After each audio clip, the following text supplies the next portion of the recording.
நாம எல்லாருமே முதலீடுனா முதல்ல நினைவுக்கு வரது தங்கம்தான். கல்யாணமா இருந்தாலும் சேமிப்பா இருந்தாலும் தங்கம்தான்.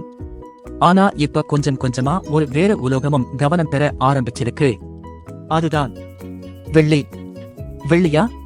அது பாத்திரம் செய்யதானே நினைச்சீங்கன்னா கொஞ்சம் வெயிட் பண்ணுங்க. வெள்ளி ஒரு ஜுவல்லரி மெட்டல் மட்டும் இல்ல. Electric vehicles, solar panels, mobile phones, medical equipment இவை எல்லாத்துலயும் வெள்ளி பயன்படுத்தப்படுது.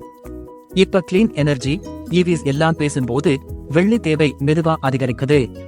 அதனாலதான் லாங் டேர்ம் இன்வெஸ்டர்ஸ் வெள்ளியையும் கவனிக்க ஆரம்பிச்சிருக்காங்க. இன்னொரு இன்ட்ரெஸ்டிங் விஷயம் என்னன்னா, வரலாற்றுல பார்த்தா தங்கம் ஓட ஆரம்பிச்ச பிறகு வெள்ளி கொஞ்சம் ஓடும். ஆனா இதுக்காக இன்னைக்கு வாங்கினா நாளைக்கு கோடீஸ்வரன் அப்படின்னு நினைக்க கூடாது. வெள்ளி பிரைஸ் ரொம்ப volatile.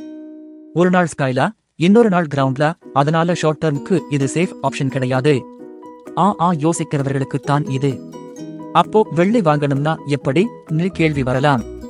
Physical silver coins, bars இருக்குது. இல்லன்னா silver ETA, silver fund of funds மாதிரி ஈஸியும் இருக்கு. பிசிக்கல் சில்வர் வாங்கினா ஸ்டோரேஜ், பியூரிட்டி எல்லாம் கவனிக்கணும். டிமேட் அக்கவுண்ட் போதும், சிம்பிள்.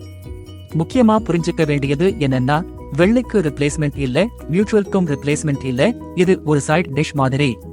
மெயின் மட்டும் சாப்பிட்டா போர் ஆகும் இல்லையா? அதே மாதிரி டைவர்சிபிகேஷன் இருந்தாதான் போர்ட்ஃபோலியோ இருக்கும். இந்த வீடியோ பியூர்லி எஜுகேஷனுக்காக தான். நான் SEBI ரெஜிஸ்டர்ட் அட்வைசர் கிடையாது. இன்வெஸ்ட்மெண்ட் டிசிஷன் எடுக்கிறதுக்கு முன்னாடி நீங்க உங்க ரிசர்ச் பண்ணுங்க.